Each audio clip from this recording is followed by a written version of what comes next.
Muir. Good afternoon, and we're coming on the air for the January 6th committee hearing. This is the committee's fifth hearing now before the American people. The House panel today focusing on what they say is former President Trump's unprecedented effort to weaponize the Department of Justice, pressuring DOJ leadership to overturn the results of the 2020 election and to keep the former president in power. All of this still unfolding in the weeks and days before Congress had already certified the victory for President Biden. Republican Congressman Adam Kinzinger will lead today's proceedings. In just a few moments here, we'll hear testimony from three former top DOJ officials: former Acting Attorney General Jeffrey Rosen, former Deputy Acting Attorney General Richard Donoghue, and former top Justice Department lawyer Steven Engel. It is believed they will describe what they have told the committee already was the relentless campaign from former President Trump and those close to him, urging the department to somehow find widespread corruption that did not exist, providing the DOJ with conspiracy theories and far-fetched claims, but no proof. We are expected to hear the DOJ did investigate claims and found no evidence, and they will describe the pressure from the former president that if they didn't find the widespread fraud, Trump vowing to install someone who would. What then happened is expected to be described right here before the American people today. Also standing by today, our team of correspondents, as always: Jonathan Karl, Rachel Scott, Pierre Thomas, Terry Moran among them. The committee has already presented testimony from former Attorney General Bill Barr, telling Trump his claims of fraud were nonsense, and other words we won't repeat here. Trump's inner circle repeatedly telling him he had lost the election. Let's listen to the chairman, Benny Thompson, about to gavel in. You can see the committee there in Washington yet again. Again, the fifth hearing now before the American people. We're expected to get a couple of more hearings. The exact dates have not been determined. Let's listen. The Select Committee to investigate the January 6th attack on the United States Capitol will be in order. Without objection, the chair is authorized to declare the committee in recess at any point. Pursuant to House Deposition Authority Regulation 10, the chair announces the committee's approval to release the deposition material presented during today's hearing. Good afternoon.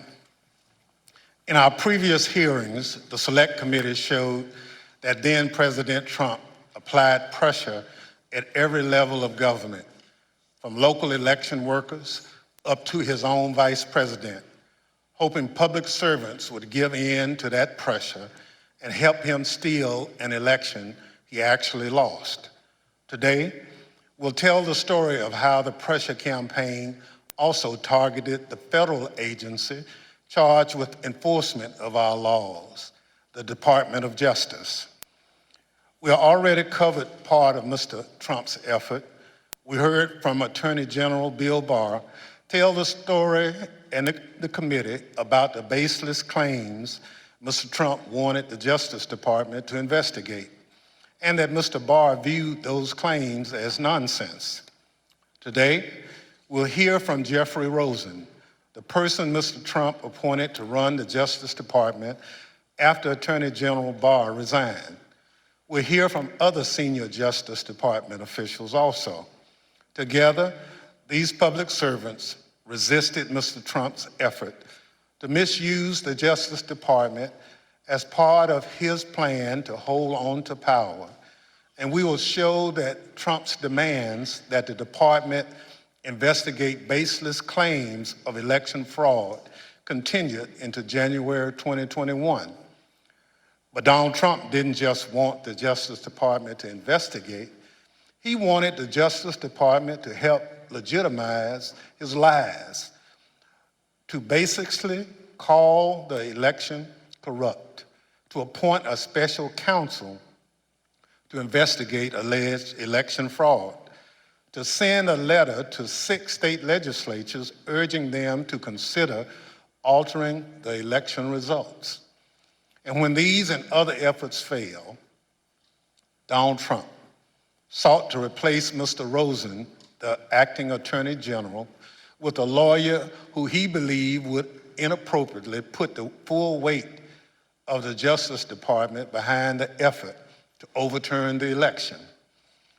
Let's think about what that means. Wherever you live in the United States, there's probably a local government executive, a mayor, or a county commissioner There's also an official responsible for enforcing the laws, a district attorney or a local prosecutor. Imagine if your mayor lost a re-election bid, but instead of conceding the race, they picked up the phone, called the district attorney, and said, I want you to say this election was stolen. I want you to tell the Board of Elections not to certify the results. That's essentially what Donald Trump was trying to do with the election for President of the United States. It was a brazen attempt to use the Justice Department to advance the president's personal political agenda. Today, my colleague from Illinois, Mr. Kinzinger, and other witnesses will walk through the Select Committee's findings on these matters. But first, I recognize our distinguished Vice Chair, Ms. Cheney of Wyoming, for any opening statement she's cared to offer. Thank you very much, Mr. Chairman. At this point, our committee has just begun to show America the evidence that we have gathered. There is much more to come, both in our hearings and in our report. But I'd like to take just a moment to put everything we've seen in context. We have already seen how President Trump falsely declared victory on November 3rd, 2020, how he and his team launched a fraudulent media campaign that persuaded tens of millions of Americans that the election was stolen from him. Donald Trump intentionally ran false ads on television and social media, featuring allegations that his advisors and his Justice Department repeatedly told him were untrue. We have also seen how Donald Trump launched a fraudulent fundraising campaign that raised hundreds of millions of dollars, again, based on those same false election fraud allegations. We have seen how President Trump and his allies corruptly attempted to pressure Vice President Pence to refuse to count lawful electoral votes and obstruct Congress's proceedings on January 6th, and how he provoked a violent mob to pursue the Vice President and others in our Capitol. We've seen how the President oversaw and personally participated in an effort in multiple states to vilify, threaten, and pressure election officials, and to use false allegations to pressure state legislators to change the outcome of the election. We've seen how President Trump worked with and directed the Republican National Committee and others to organize an effort to create fake electoral slates, and later to transmit those materially false documents to federal officials, again as part of his planning for January 6th. We have seen how President Trump persuaded tens of thousands of his supporters to travel to Washington, D.C. for January 6th. And we will see in far more detail how the President's rally and march to the Capitol were organized and choreographed. As you can tell, these efforts were not some minor or ad hoc enterprise concocted overnight. Each required planning and coordination. Some required significant funding. All of them were overseen by President Trump. And much more information will be presented soon regarding the President's statements and actions on January 6th. Today, as Chairman Thompson indicated, we turn to yet another element of the President's effort to overturn the 2020 election, this one involving the Department of Justice.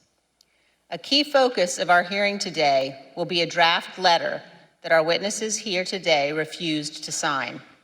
This letter was written by Mr. Jeff Clark with another Department of Justice lawyer, Ken Klukowski, and the letter was to be sent to the leadership of the Georgia State Legislature.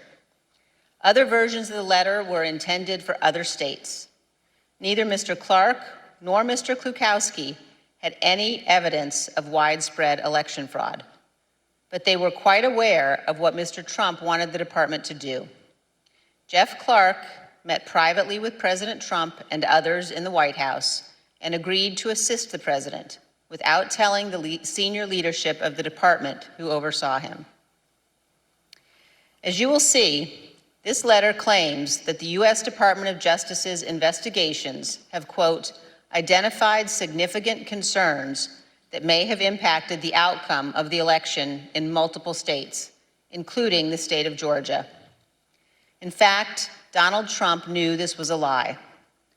The Department of Justice had already informed the President of the United States repeatedly that its investigations had found no fraud sufficient to overturn the results of the 2020 election. The letter also said this, quote, "In light of these developments, the department recommends that the Georgia General Assembly should convene in special session," end quote, "and consider approving a new slate of electors." And it indicates that a separate, quote, "fake slate of electors supporting Donald Trump has already been transmitted to Washington, D.C. For those of you who have been watching these hearings, the language of this draft Justice Department letter will sound very familiar. The text is similar to what we have seen from John Eastman and Rudy Giuliani, both of whom were coordinating with President Trump to overturn the 2020 election. When one of our witnesses today, Mr. Donoghue, first saw this draft letter, he wrote this, quote, "This would be a grave step for the department to take, and it could have tremendous constitutional, political, and social ramifications for the country," end quote. This committee agrees. Had this letter been released on official Department of Justice letterhead, it would have falsely informed all Americans, including those who might be inclined to come to Washington on January 6th, that President Trump's election fraud allegations were likely very real. Here is another observation about this letter. Look at the signature line. It was written by Jeff Clark and Mr. Klukowski, not just for Clark's signature, but also for our witnesses today, Jeff Rosen and Richard Donoghue. When it became clear that neither Mr. Rosen nor Mr. Donoghue would sign this letter, President Trump's plan necessarily changed. As you will hear today, Donald Trump offered Mr. Clark the job of acting Attorney General, replacing Mr. Rosen, with the understanding that Clark would send this letter to Georgia and other states and take other actions the president requested. One other point. Millions of Americans have seen the testimony of Attorney General Barr before this committee. At one point in his deposition, the former Attorney General was asked why he authorized the Department of Justice to investigate fraud in the 2020 election at all. Why not just follow the regular course of action and let the investigations occur much later in time, after January 6th? Here's what he said. Felt the responsible thing to do was to be in a position to have a view as to whether or not there was fraud. And frankly, I think the fact that I put myself in the position that I could say that we had looked at this and didn't think there was fraud was really important to moving things forward. And I sort of shudder to think what the situation would have been if the position of the department was, we're not even looking at this until after Biden's in office. I'm not sure we would have had a transition at all. I want to thank each of our witnesses before us today for your role in addressing and rebutting the false allegations of fraud at the root of January 6th. And thank you for standing up for the Constitution and for the rule of law. Of course, not all public officials behaved in the honorable way our witnesses did. At the close of today's hearing, we will see video testimony by 3 members of Donald Trump's White House staff. They will identify certain of the members of Congress who contacted the White House after January 6th to seek presidential pardons for their conduct. Thank you, Mr. Chairman. I yield back. Without objection, the chair recognizes the gentleman from Illinois, Mr. Kinzinger, for an opening statement. Thank you. Thank you, Mr. Chairman, and thank you to our witnesses for being here. I'd like to start with a personal story. So in May of 2009, I returned from service in Iraq and I announced my intention to run for Congress. A big reason I decided to run for Congress was my motivation to ensure freedom and democracy were defended overseas. I remember making a commitment out loud a few times and in my heart repeatedly, even to today, that if we are going to ask Americans to be willing to die in service to our country, we as leaders must at least be willing to sacrifice our political careers when integrity and our oath requires it. After all, losing a job is nothing compared to losing your life. Within the halls of power, in the face of a president, that commitment can easily be forgotten. Presidential pressure can be really hard to resist. Today, we'll focus on a few officials who stood firm against President Trump's political pressure campaign. When the president tried to misuse the department and install a loyalist at its helm, these brave officials refused and threatened to resign. They were willing to sacrifice their careers for the good of our country. The Department of Justice is unique in the executive branch. The president oversees the Department of Justice, yet the president's personal or partisan interests must not shape or dictate the department's actions. The president cannot and must not use the department to serve his own personal interest, and he must not use its people to do his political bidding, especially when what he wants them to do is to subvert democracy. The president cannot pervert justice nor the law to maintain his power. Justice must, both in fact and law, be blind. That is critical to our whole system of self-governance.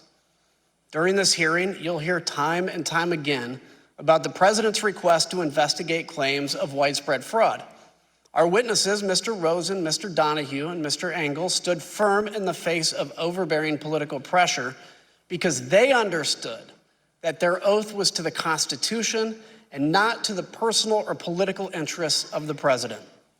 The president and his allies became keenly aware that with legal challenges exhausted and electoral votes certified, their only hope would be a last-ditch scheme to prevent Congress from certifying the win, thus throwing the entire system into constitutional chaos. The president wanted the department to sow doubt in the legitimacy of the election, to empower his followers and members of Congress to take action. If the department could just lend its credibility to the conspiracies, people would have the justification they needed to spread the big lie. So President Trump ultimately wanted the Department of Justice to say the election was, quote, corrupt, and, quote, leave the rest to me and the Republican congressmen. As you will hear today, the department's top leadership refused. Not surprisingly, President Trump didn't take no for an answer. He didn't accept it from Attorney General Barr, and he wouldn't accept it from Mr. Rosen either. So he looked for another Attorney General, his third in 2 weeks. He needed to find someone who was willing to ignore the facts. That is not the norm. Let's look at what attorneys general, Democrats and Republicans alike, have said about upholding their oath to the Constitution. Attorney General ultimately owes his loyalty to the integrity of the American people and to the fidelity to the Constitution and the legitimate laws of the country. That's what he's ultimately required to do. I will be an independent attorney general. I will be the people's lawyer. If, however, there were an issue that I thought were that significant that would compromise my ability to serve as attorney general in the way that I have described, that as the people's lawyer, I would not hesitate to resign. As you and I discussed, if the president proposed to undertake a course of conduct that was in violation of the Constitution, that would present me with a difficult but not a complex problem. I would have two choices. I could either try to talk him out of it or leave. Those are the choices. The Attorney General's position as a cabinet member is perhaps unique from all of the cabinet members. Yes, a member of the president's cabinet, but the Attorney General has a unique responsibility to provide independent and objective advice to the president or any agency when it is sought, and sometimes perhaps even when it is not sought. Everyone in that video, from Eric Holder to Jeff Sessions, spoke as one about the independence of the department. It's a point of pride at Justice to apply the law without the president's political self-interests tainting its actions or dictating how it uses its authorities. But President Trump did find one candidate at Justice who seemed willing to do anything to help him stay in power. Let's hear what President Trump's own lawyer, Eric Hirschman, had to say about Jeff Clark's plan to overturn the election. I'd like to advise viewers this video contains some strong language. And when he finished discussing what he planned on doing, I said, good, effing a-hole. Congratulations, you just admitted a first step or act you take as Attorney General would be committing a felony and violating Rule 6C. You're clearly the right candidate for this job. So who's Jeff Clark? An environmental lawyer with no experience relevant to leading the entire Department of Justice. What was his only qualification? That he would do whatever the president wanted him to do, including overthrowing a free and a fair democratic election. President Trump's campaign to bend the Justice Department to his political will culminated in a showdown on January 3rd. Today, we will take you inside that early evening Oval Office meeting where top Justice Department officials met with the president. At stake, the leadership and integrity of the Department of Justice. The meeting took about another 2.5 hours from the time I entered. It was entirely focused on whether there should be a DOJ leadership change. I was sitting directly in front of the president. Jeff Rosen was to my right, Jeff Clark was to my left. He looked at me and he underscored, well, the one thing we know is you're not going to do anything. You don't even agree that the concerns that are being presented are valid. And here's someone who has a different view. So well, why shouldn't I do that? You know, that's how the discussion then proceeded. Jeff Clark was proposing that Jeff Rosen be replaced by Jeff Clark. And I thought the proposal was asinine. What were Clark's purported bases for why it was in the president's interest for him to step in? What would he do? How would things change, according to Mr. Clark in the meeting? He repeatedly said to the president that if he was put in the seat, he would conduct real investigations that would, in his view, uncover widespread fraud. He would send out the letter that he had drafted, and that this was a last opportunity to sort of set things straight with this defective election, and that he could do it, and he had the intelligence and the will and the desire to pursue these matters in the way that the president thought most appropriate. And he was making a pitch, and every time he would get clobbered over the head, he would say, like a call to order. The president's your decision. You get the chance to make this decision, and you've heard everybody, and you can make your determination. And then we jump back in, and really clobber him. I made the point that Jeff Clark is not even competent to serve as the Attorney General. He's never been a criminal attorney. He's never conducted a criminal investigation in his life. He's never been in front of a grand jury, much less a trial jury. And he kind of retorted by saying, well, I've done a lot of very complicated appeals and civil litigation, environmental litigation, and things like that. And I said, that's right, you're an environmental lawyer. How about you go back to your office and we'll call you when there's an oil spill. And Pat Cipollone weighed in at one point, I remember saying, that letter that this guy wants to send, that letter is a murder-suicide pact. It's going to damage everyone who touches it. And we should have nothing to do with that letter. I don't ever want to see that letter again. And so we went along those lines. I thought Jeff's proposal, Clark's proposal, was nuts. I mean, this guy said at a certain point, listen, the best I can tell is the only thing you know about environmental and elections challenges is they both start with E. And based on your answer tonight, I'm not even certain you know that. The president said, suppose I do this. Suppose I replace him, Jeff Rosen, with him, Jeff Clark. What do you do? Well, we know these men before us did the right thing. But think about what happens if these justice officials make a different decision. What happens if they bow to the pressure? What would that do to us as a democracy, as a nation? Imagine a future where the president could screen applicants to the Justice Department with one question. Are you loyal to me or to the Constitution? And it wouldn't take long to find people willing to pledge their loyalty to the man. We know many of President Trump's vocal supporters on January 6th also wanted the Justice Department to do whatever he asked. as long as it meant he could stay in power. They made sure Justice Department officials heard his message as they protested loudly in front of the department on their way to the Capitol on January 6th. Do your job! Do your job! Do your job! Do your job! Do your job! Live in D.C., we're marching to the Capitol. We are at the Department of Justice right now telling these cowards to do their job. They're going to take the Capitol.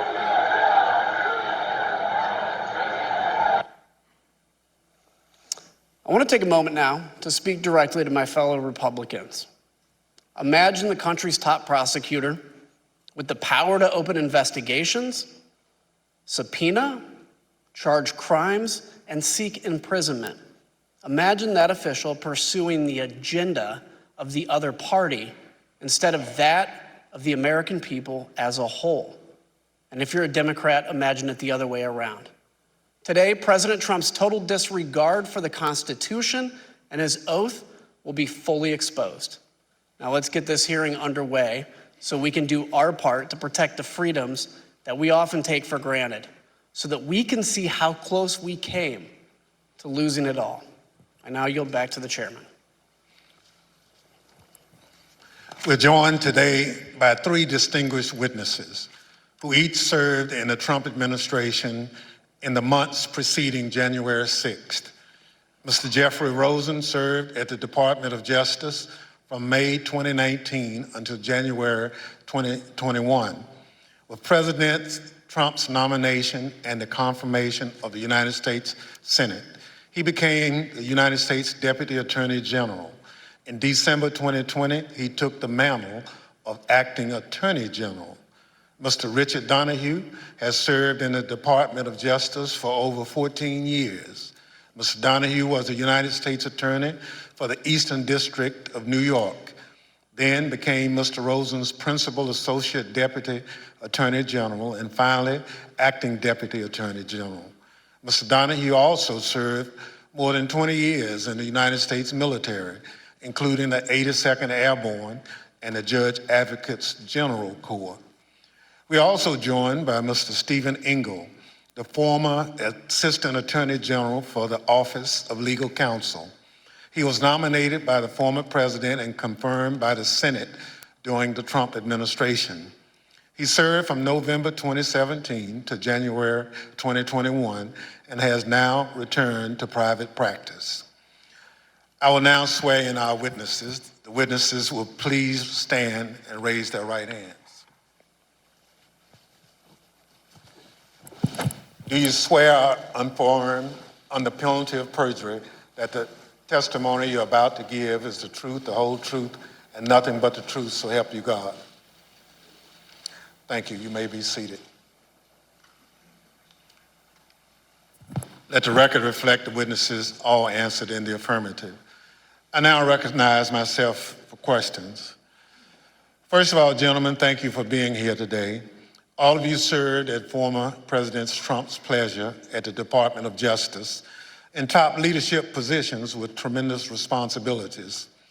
Former Attorney General Bill Barr told the Select Committee that before he left the department in December 2020, he told President Trump on at least 3 occasions there was no evidence of widespread election fraud that would have changed the results of the presidential election, and refuted numerous specific claims of election fraud the president was making. Mr. Rosen, after Mr. Barr announced his resignation, did Donald Trump continue to demand that the Department of Justice investigate his claims of election fraud? Yes, he asserted that he thought the Justice Department had not done enough. Thank you. From the time you took over from Attorney General Barr until January 3rd, how often did President Trump contact you or the department to push allegations of election fraud? So between December 23rd and January 3rd, the president either called me or met with me virtually every day, with 1 or 2 exceptions like Christmas Day. And Before that, because I had been announced that I would become the acting Attorney General before the date I actually did, the President had asked that Rich Donoghue and I go over and meet with him, I believe, on December 15th as well. So after you had some of these meetings and conversations with the President, what things did the President raise with you? So the common element of all of this was the President expressing his dissatisfaction that the Justice Department, in his view, had not done enough to investigate election fraud. But at different junctures, other topics came up at different intervals. So at one point, he had raised the question of having a special counsel for election fraud. At a number of points, he raised requests that I meet with his campaign counsel, Mr. Giuliani. At one point, he raised whether the Justice Department would file a lawsuit in the Supreme Court. At a couple of junctures, there were questions about making public statements or about holding a press conference. One of the later junctures was this issue of sending a letter to state legislatures in Georgia or other states.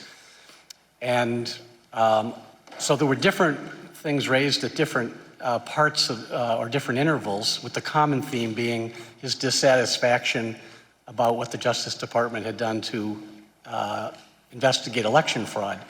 I will say that the Justice Department declined all of those requests that I was just referencing because we did not think that they were appropriate based on the facts and the law as we understood them. Thank you. So, Mr. Donoghue, on December 15th, the day after Attorney General Barr announced his resignation, the President summoned you and Mr. Rosen to the White House. At this meeting with the President, what did he want to discuss? There were a number of topics of discussion that day, Mr. Chairman. Much of the conversation focused on a report that had been recently released relating to Antrim County in Michigan. I believe on December 13th, an organization called the Allied Security Group issued a report that alleged that the Dominion voting machines in that county had a 68% error rate. The report was widely covered in the media. We were aware of it. We obtained a copy of it on the 14th of December, the day prior. We circulated to the U.S. attorneys in Michigan for their awareness. And we had a number of discussions internally, but the conversation with the President on that day, the 15th, was largely focused on that. And he was essentially saying, have you seen this report? He was adamant that the report must be accurate, that it proved that the election was defective, that he in fact won the election, and the department should be using that report to basically tell the American people that the results were not trustworthy. And he went on to other theories as well, but the bulk of that conversation on December 15th focused on Antrim County, Michigan, and the ASOG report. Thank you. Mr. Engel, we know that Attorney General Barr announced on December 1st, 2020, that the Department of Justice had found no evidence of widespread fraud that could have changed the outcome of the election. So from December 1st, 2020 until today, as you sit here, have you ever doubted that top line conclusion? No, I've never had any reason to doubt Attorney General Barr's conclusion. Thank you. Pursuant to Section 5C8 of House Resolution 503, the chair now recognizes the gentleman from Illinois, Mr. Kinzinger, for questions. Thank you, Mr. Chairman. In the weeks leading to January 6th, the Department of Justice was fielding almost daily requests from the President to investigate claims of election fraud. Each claim was refuted time and time again, an effort Attorney General Barr described as whack-a-mole. When each of the President's efforts failed, he resorted to installing a new Attorney General to say the election was illegal and corrupt, simply so he could stay in power. President Trump started leaning on the Justice Department the first chance he got. On November 29th, his first television interview after the election. Where is the DOJ and the FBI in all of this, Mr. President? You have laid out some serious charges here. Shouldn't this be something that the FBI is investigating? Are they? Missing in Is action. the DOJ investigating? Missing in action. Can't tell you where they are.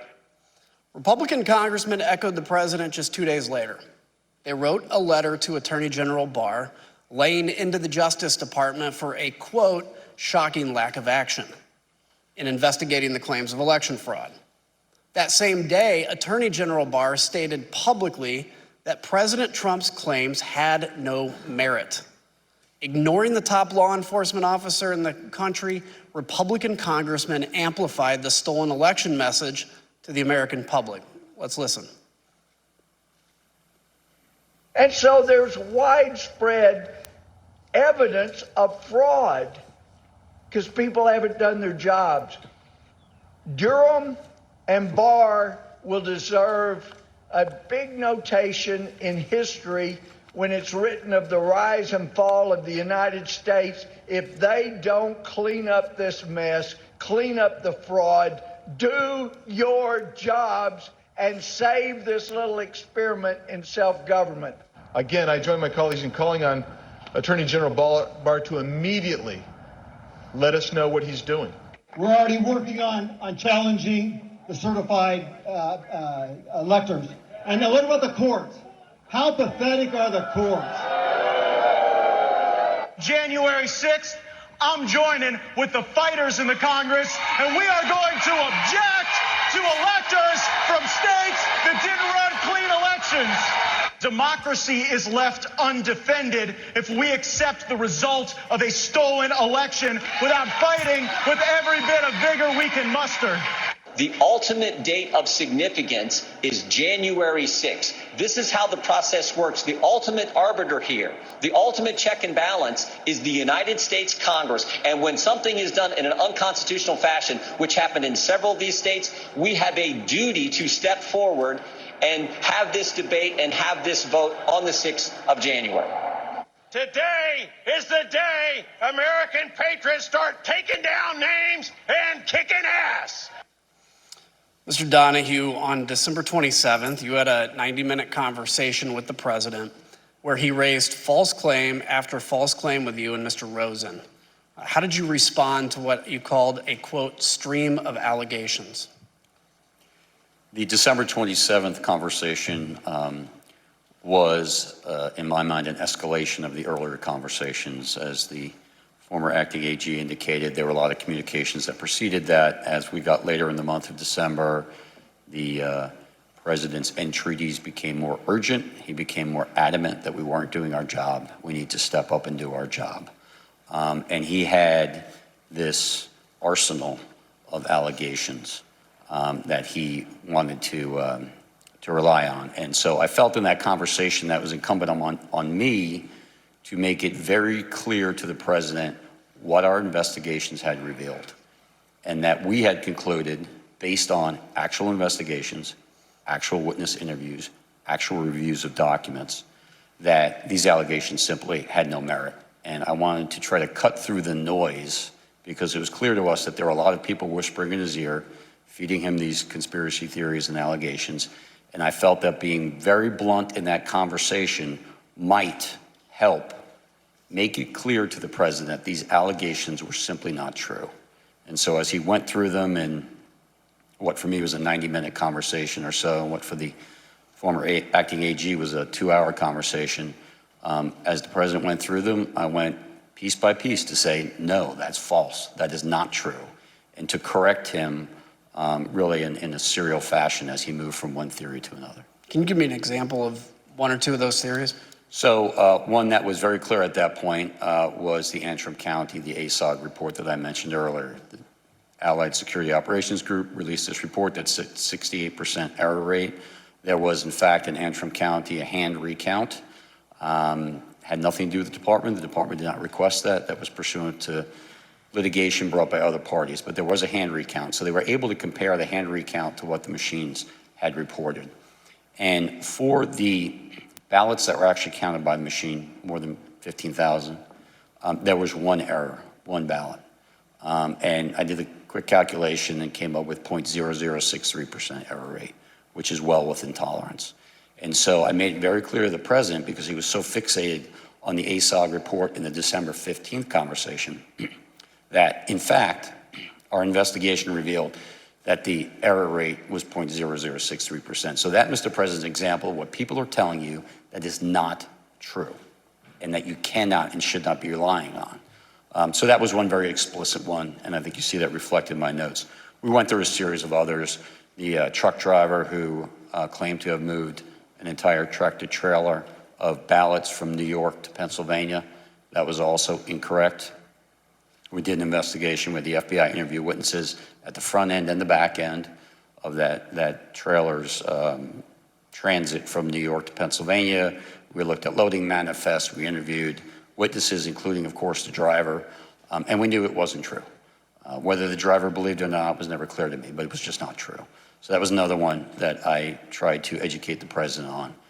There were a series of others, mostly in swing states. Of course, he wanted to talk a great deal about Georgia, the State Farm Arena video, which he believed, for various reasons, was, as he said it, fraud staring you right in the face. Were any of the allegations he brought up found credible? Did you find any of them credible?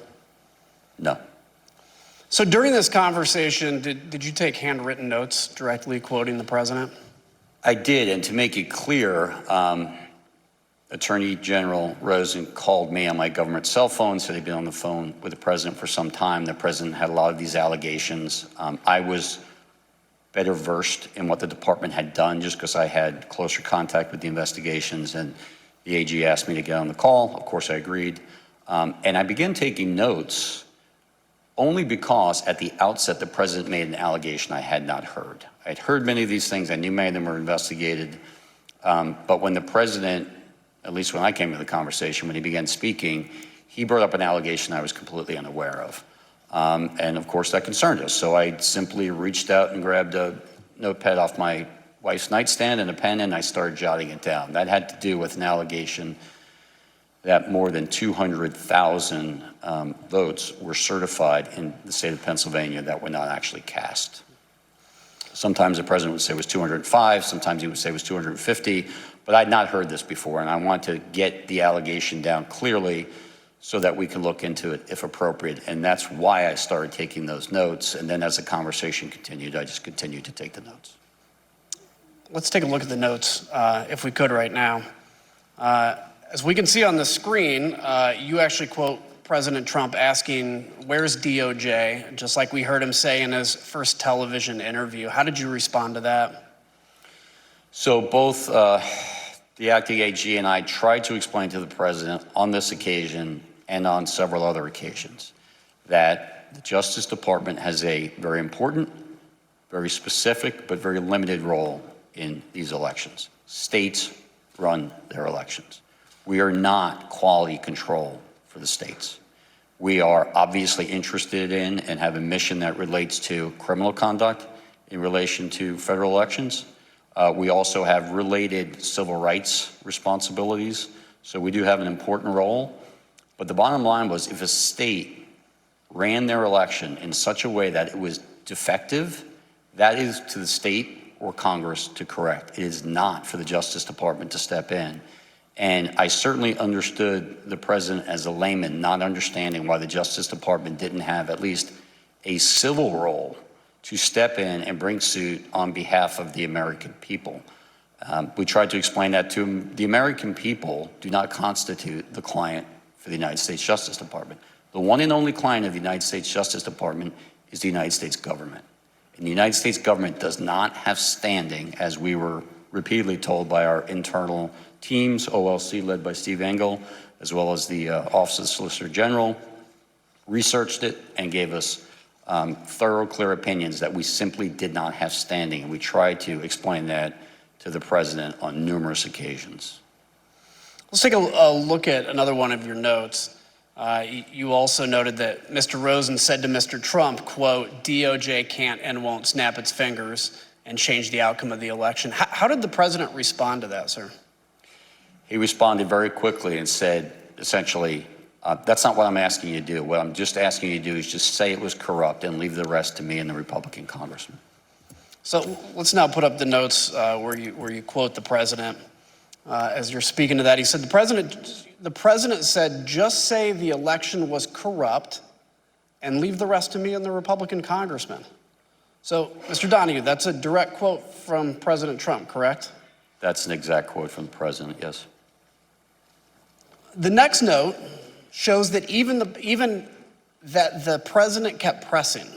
Even though he'd been told that there was no evidence of fraud, did the president keep saying that the department was, quote, obligated to tell people that this was an illegal, corrupt election? That's also an exact quote from the president, yes. Let me just be clear. Did the department find any evidence to conclude that there was anything illegal or corrupt about the 2020 election? There were isolated instances of fraud. None of them came close to calling into question the outcome of the election in any individual state. And how would you describe the president's demeanor during that call? He was more agitated than he was on December 15th. The president, throughout all of these meetings and telephone conversations, was adamant that he had won and that we were not doing our job. But it did escalate over time until ultimately the meeting on January 3rd, which was sort of the most extreme of the meetings and conversations. So I want to make sure we don't gloss this over. Just say it was corrupt and leave the rest to us. The president wanted the top Justice Department officials to declare that the election was corrupt, even though, as he knew, there was absolutely no evidence to support that statement. The president didn't care about actually investigating the facts. He just wanted the Department of Justice to put its stamp of approval on the lies. Who was going to help him? Well, Jeff Clark. Mr. Rosen, on Christmas Eve, your first official day as the acting attorney general, President Trump called you. What did he want to talk about? The same things he was talking about publicly. He wanted to talk about that he thought the election had been stolen or was corrupt, and that there was widespread fraud. And I had told him that our reviews had not shown that to be the case. So we had an extended discussion, probably 15, maybe 20 minutes, something like that, with him urging that the Department of Justice should be doing more with regard to election fraud. Did he mention Jeff Clark's name? Yes. It was just in passing. He made what I regarded as a peculiar reference. I don't remember the exact quote, but it was something about, did I know Jeff Clark, or did I know who he was, or something like that. And I told him I did, and then the conversation just moved on. But when I hung up, I was quizzical as to, how does the president even know Mr. Clark? I was not aware that they had ever met or that the president had been involved with any of the issues in the civil division. So it was a bit of a surprise when he brought his name up? Yes. So Mr. Clark was the acting head of the civil division and head of environmental and natural resources division at the Department of Justice. Do either of those divisions have any role whatsoever in investigating election fraud, sir? No. And to my awareness, Jeff Clark had no prior involvement of any kind with regard to the work that the department was doing that Attorney General Barr has talked about to this committee. So let's take a minute and explain why the president mentioned Jeff Clark's name to Mr. Rosen here on Christmas Eve. On December 21st, some Republican members of Congress met with President Trump in the White House to talk about overturning the 2020 election. Let's hear Representative Marjorie Taylor Greene talk about how this meeting got set up. I was the only new member at the meeting. I called President Trump on Saturday and said, we've got to have a meeting. There's many of us that feel like this election has been stolen. So on the screen, you'll see that President Trump's Chief of Staff, Mark Meadows, tweeted about that meeting right after it happened. He said, quote, several members of Congress just finished a meeting in the Oval Office with President Donald Trump, preparing to fight back against mounting evidence of voter fraud. Stay tuned. On the same day he met with these Republican members of Congress, President Trump called into a conservative political convention, and he used the opportunity to pressure the Department of Justice to investigate his bogus claims. The problem is we need a party that's going to fight, and we have some great congressmen and women that are doing it, and we have some great fighters, but we won this in a landslide. They know it, and we need backing from like the Justice Department, and other people have to finally step up. The Select Committee obtained records from the National Archives that show that Scott Perry was one of the congressmen who joined that meeting. We learned from White House records that you'll now see on the screen that the very next day, Representative Perry returned to the White House. This time he brought a Justice Department official named Jeffrey Clark. Representative Perry provided the following statement to his local TV affiliate. He said, quote, "Throughout the past 4 years, I've worked with Assistant Attorney General Clark on various legislative matters. When President Trump asked if I would make an introduction, I obliged." But why Jeff Clark? Let's hear Mr. Giuliani explain the kind of person that he and the president wanted at the top of justice. I don't remember ever recommending to anybody that Mr. Clark, meaning Jeffrey Clark at DOJ, be given election-related responsibilities.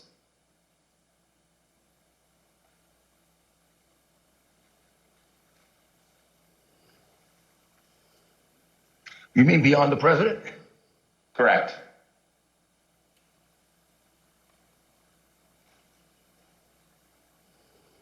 Well, beyond the president, I do recall saying to people that somebody should be put in charge of the Justice Department who isn't frightened of what's going to be done to their reputation.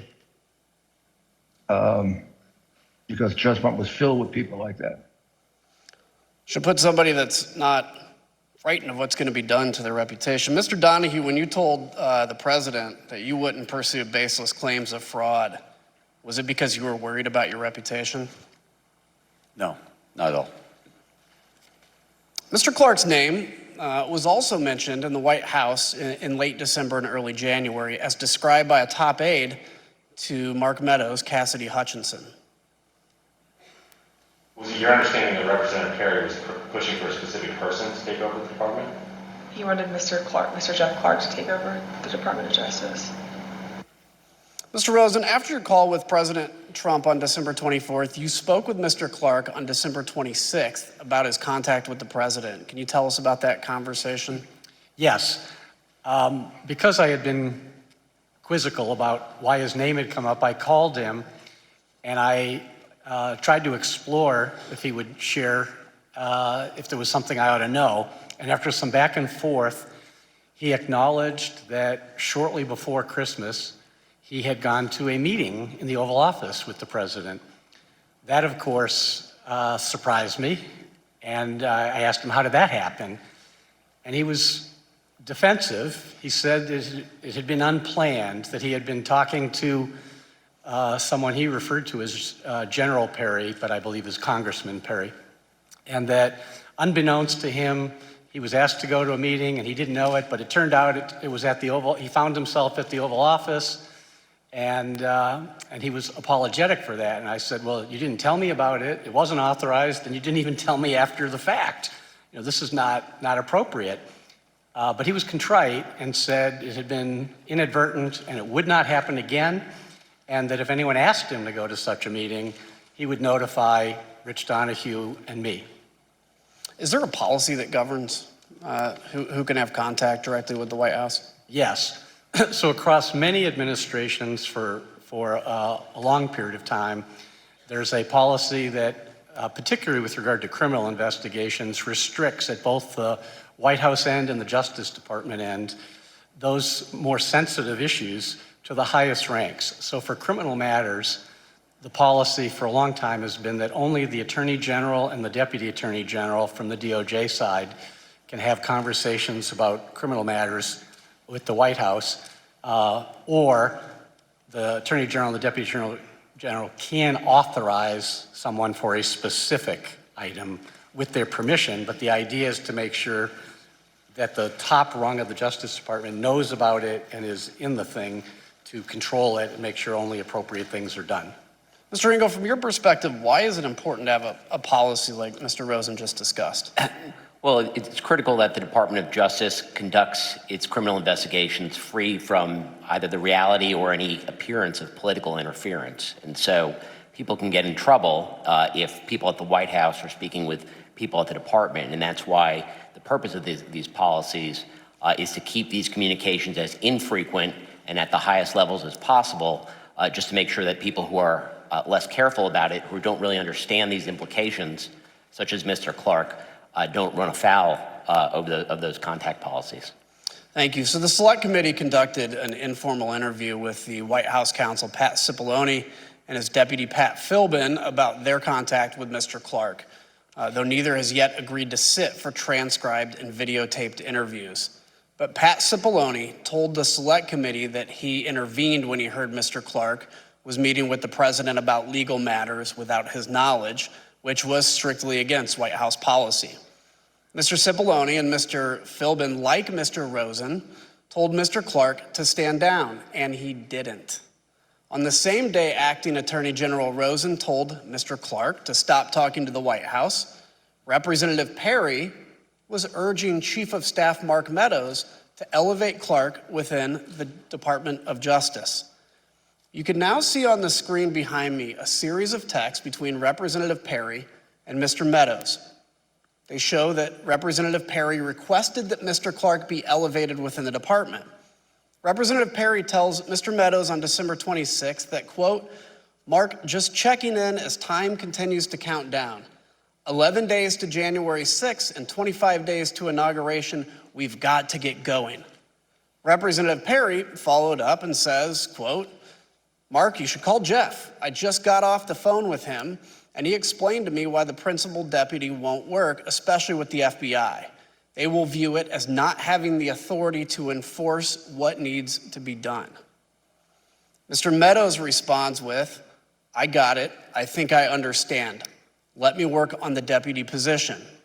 Representative Perry then texts, Roger, just sent you something on Signal. Just sent you an updated file. Did you call Jeff Clark? Mr. Donoghue, Representative Perry called you the next day on December 27th. Who told him to call you? My understanding is the president did at the outset of the call. Congressman Perry told me that he was calling at the behest of the president. What did he want to talk about? He wanted to talk about Pennsylvania in particular. He gave me some background about, why he in particular doesn't trust the FBI and why the American people don't necessarily trust the FBI. And then he went into some allegations specific to Pennsylvania, which included, amongst others, this allegation that the Secretary of State had certified more votes than were actually cast. Did you direct the local U.S. Attorney's Office to investigate that claim? So Mr. Perry said that he had a great deal of information, that investigations had been done, that there was some sort of forensic type report that would be helpful to me. And I didn't know Congressman Perry. I'd never heard of him before this conversation, but I said, sir, if you've got something that you think is relevant to what the Justice Department's mission is, you should feel free to send it to me. And he did. And I was en route from New York to Washington. I got it. I looked at it on my iPhone. Obviously, I couldn't read the whole thing in transit like that, but I looked at it to get a feel for what it was, and then I forwarded it to the United States Attorney for the Western District of Pennsylvania. Did they get back to you? What did they conclude? Scott Brady looked at it. He was the Western District of Pennsylvania U.S. Attorney. Took him a couple days, but he got back in relatively short order with a pretty clear explanation for why there was no foundation for concern. The Secretary of State had not certified more votes than were actually cast. The difference between the 5.25 that was actually certified by the Secretary of State and the 5 million that was on a public-facing website was that the information on the website was incomplete because 4 counties had not uploaded their data. So no credibility to that. There was claim. Zero to that, right. During that call, did Scott Perry mention Mr. Clark, and what did he say about him, if so? He did. He mentioned Mr. Clark. He said something to the effect of, I think Jeff Clark is great, and I think he's the kind of guy who could get in there and do something about this stuff. And this was coming on the heels of the president having mentioned Mr. Clark in the afternoon call earlier that day. I'd like to yield to the gentlewoman from Wyoming, Vice Chair Cheney. Thank you very much, Mr. Kinzinger. I thank the gentleman for yielding. As we discussed earlier, at the center of Mr. Clark's plan to undo President Trump's election law